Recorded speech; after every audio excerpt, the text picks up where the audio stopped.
Une question qui revient systématiquement chez toutes les personnes qui veulent investir en immobilier est de savoir s'ils devraient acheter leur résidence principale ou commencer par un bien locatif. Si tu vis au Canada ou si tu prévois d'y habiter, je te garantis la chose suivante. Si tu ne suis pas la méthodologie que je te donnais, tu vas te gourer et tu vas laisser passer un nombre important d'années pendant lesquelles tu ne vas pas capitaliser sur la puissance de l'immobilier. Dans cette vidéo, je vais répondre à cette question. Je vais te dire, est-ce qu'il faudrait que tu achètes plutôt ta résidence principale ou est-ce qu'il faudrait que tu commences par un bien locatif? La réponse va te surprendre. C'est parti. Salut, bienvenue sur ma chaîne. Je m'appelle Uriel, je suis investisseur immobilier. J'investis au Canada, en France et aux États-Unis. Sur ma chaîne, je parle beaucoup de mindset, d'investissement et d'entrepreneuriat parce qu'à mon sens, ce sont les trois éléments qui vont nous aider à prospérer financièrement. Mais d'abord, si tu es nouveau sur ma chaîne, je t'invite à t'abonner et à activer les notifications pour t'informer dès que je produis du nouveau contenu. La prospérité financière est quelque chose qui se fait à plusieurs. Alors, si tu fais partie de ce mouvement, abonne-toi. J'arrive pas à croire qu'on en soit encore à ce stade-ci. J'arrive vraiment pas à croire qu'on est encore à ce stade où est-ce que on se limite mentalement parce qu'on a regardé un petit morceau de vidéo par-ci ou parce qu'on a lu un petit élément ici. L'immobilier est quelque chose d'extrêmement contextuel. Tu n'investis pas en France de la même manière que tu investis à Montréal, que tu investis aux États-Unis. C'est des marchés totalement différents. Je donne un exemple concret. Quand tu vis en France, par exemple, le principe d'équité n'existe pas réellement. La seule façon de récupérer ton investissement, c'est de vendre le bien. Et du coup, la seule chose qui compte quand tu vas investir en immobilier dans un pays comme la France, qui est hyper mature, où est-ce que les prix sont hyper élevés, bah c'est le cash flow. Parce que tu n'as pas accès à cette liquidité, à cette vélocité que tu pourrais avoir, par exemple, au Canada. La beauté du modèle canadien, c'est qu'il y a deux éléments. Le premier, c'est que les biens sont hyper liquides. Je te l'expliquais tantôt, alors reste bien jusqu'à la fin. Je vais d'abord commencer par t'expliquer au fait pourquoi si tu n'investis pas dans ta résidence principale, c'est une erreur. Et la plupart du temps, ce que les gourous vont te dire, c'est que tu ne devrais jamais commencer par ta résidence principale et que tu devrais plutôt acheter des biens locatifs. Premier point, ces gourous, ils investissent où? Parce que si tu écoutes quelqu'un qui investit aux États-Unis pour l'appliquer à ta méthodologie au Canada, tu te gourres. Si tu écoutes quelqu'un qui investit en France pour l'appliquer au Canada, tu te gourres. Je parlais avec Ahmed qui est entré dans mes différents ateliers, qui m'a contacté, on a eu un appel téléphonique, et il avait toutes les bonnes expressions. Oui, investir avec l'argent des autres, faire le cash flow, puis ça fait 2 ans qu'il est ici, qu'il n'est pas en train d'investir, parce qu'il ne trouve pas ce qui correspond à son besoin. Et très probablement, si tu chasses le cash flow, si tu veux absolument avoir du cash flow ici au Québec, je suis très sûr que tu ne trouves pas ce que tu veux. Et je te le démontrerai dans cette vidéo. Regarde-le comme ceci. Pour commencer, je te dirais que tu n'auras jamais du cash flow au Québec si tu investis sur des biens de petite taille. Pourquoi? Parce que les prix ont tellement augmenté et les loyers n'ont pas suivi. Pourquoi les loyers n'ont pas suivi? On le sait tous, la Régie du logement ou le tribunal administratif du logement contrôle les loyers au Québec, ce qui fait que les loyers ont du mal à avancer.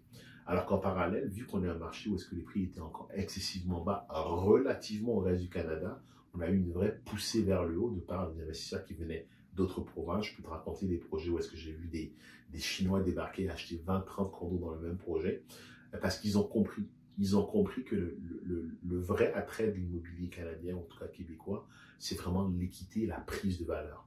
Quand tu regardes sur les 20 dernières années, le Canada est le pays qui a connu la plus forte croissance en termes d'immobilier, 168%. Et c'est là que quelqu'un comme Ahmed se gourre et se met un gros doigt dans le nez parce qu'aujourd'hui, il n'investit pas parce qu'il veut avoir du cash flow. D'accord? Je te démontrer vraiment pourquoi c'est un peu ridicule. Je peux te le dire avec beaucoup de certitude, si tu investis au Québec dans des biens de petite taille, tu n'auras pas de cash flow. Ce que je veux dire par petite taille, c'est une maison, un condo, un duplex, un triplex, un 4 logements. Pourquoi? Parce que ça ne respecte pas la règle du 1%. C'est quoi la règle du 1%? C'est une règle américaine que j'ai apprise aux États-Unis, mais qui s'applique très bien dans le marché canadien. La règle du 1%, c'est une règle qui dit que tu ne devrais pas acheter ton bien plus de 1% du loyer mensuel. Ça veut donc dire que si ton loyer mensuel est par exemple de 1 000 $, tu ne devrais pas l'acheter à plus de 100 000. On va prendre un exemple concret, d'accord? Tu prends un bien, le 4,5, c'est la taille standard d'un logement, donc 2 chambres. En général, tu vas le louer sinon en bon état à 1 250, d'accord, par mois. Si tu veux respecter la règle du 1%, si tu achètes une maison ou un appartement, il faudrait que tu l'achètes, donc si on respecte la règle du 1%, pour être rentable et avoir du cash flow, il faudrait que tu l'achètes à 125 000.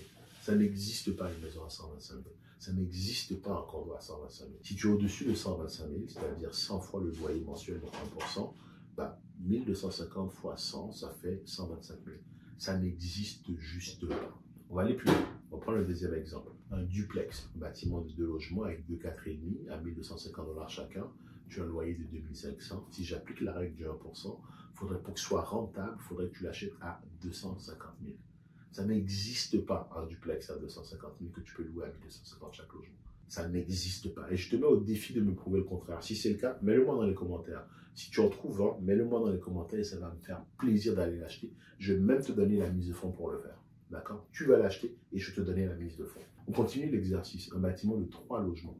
3 logements à 1250 $ chacun, ça fait 3750. Donc, pour que le bâtiment soit rentable, il faudrait que tu l'achètes au plus à 375 000. Ça commence à être raisonnable, mais on n'est encore pas encore là. Avec mes clients à qui j'ai travaillé, qui a acheté un triplex à Sherbrooke, il l'a acheté à 450 000. C'est là où est-ce qu'il est le marché. Mais tu vois, on commence à s'approcher, mais on n'y est pas encore. Je vais aller plus loin. On prend un bâtiment de 4 logements. 4 logements que tu loues à 1250 chacun, ça fait 5 000 $. Il faudrait que tu l'achètes à 500 000. Montre-moi aujourd'hui un 4 logements que tu peux acheter à 500 000 et que tu peux louer à 1250 $ chacun. Encore une fois, ça n'existe pas. D'accord? Tu peux acheter des logements qui sont en mauvais état et les rénover. D'accord? Mais un logement qui est en bon état, qui va être à 1250 chacun des logements que tu vas acheter à 500 000, ça n'existe pas. Maintenant, regarde un peu comment ça devient intéressant quand on passe au-dessus de 4 logements. Un bâtiment de 5 logements. 5 logements, 5 4,5 à 1250 $ chacun, ça fait 6 250. Si on respecte la règle du 1%, il faudrait que tu l'achètes à 625 000.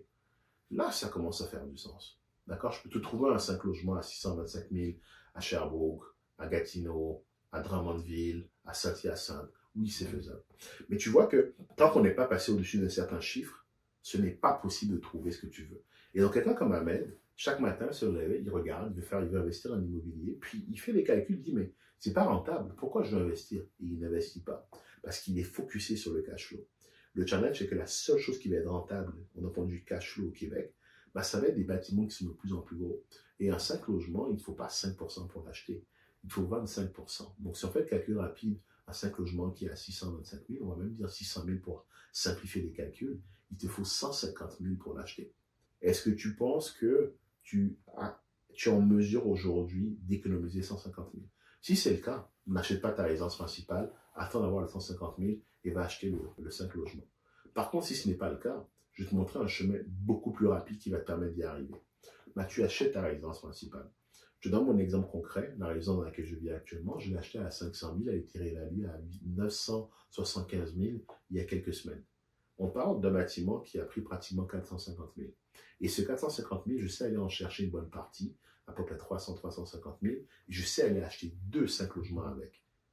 Tu vois un peu la différence? Est-ce que tu préfères faire 100 $ de plus tous les mois parce que tu vas avoir ce cash flow sur un condo ou une maison, parce que tu n'as pas les moyens d'acheter un gros bâtiment, right? Tu vas acheter à 5%, donc tu vas sans doute acheter un condo, une maison, un duplex, et parce que tu veux avoir ce 100-200 $ de plus tous les mois, tu laisses passer l'opportunité d'acheter une bâtisse dans laquelle tu vas résider, que tu vas acheter à 5%, qui va prendre de la valeur et d'où tu vas tirer de l'argent maintenant pour aller investir dans ce gros bâtiment. Donc, tu as deux choix. Tu as soit le choix de faire comme Ahmed et dire « Je n'investis pas parce que je ne trouve pas de cash flow ».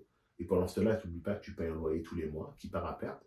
Ou bien, tu vas plutôt acheter une résidence principale dans laquelle tu vas habiter, tu vas faire des économies, un effort d'épargne tous les mois, mais tu vas être propriétaire d'un actif qui va prendre de la valeur. Tu vas être propriétaire de quelque chose, d'une bâtisse qui va prendre de la valeur, que tu pourras ensuite refinancer pour sortir l'argent et prendre cet argent pour là maintenant aller acheter des gros bâtiments. Ma philosophie d'investissement commence toujours par un pilier central qui est la résidence principale. Parce qu'à mon sens, c'est d'abord une façon de t'imposer de faire de l'épargne. Deuxièmement, c'est une façon de pouvoir être dans le marché et de bénéficier du fait que le marché va vers le haut et que du coup, tu crées de l'équité, tu crées de la valeur, tu crées de l'argent que tu peux prendre pour investir derrière dans du plus gros. Versus la personne qui dit non, je préfère faire parce que j'essaie de faire 100 $ tous les mois, je ne vais pas acheter. Et pendant ce temps-là, l'autre personne, oui, ça lui coûte peut-être 1 000 $ tous les mois, qui est l'équivalent du loyer qu'elle paye aujourd'hui de toute façon.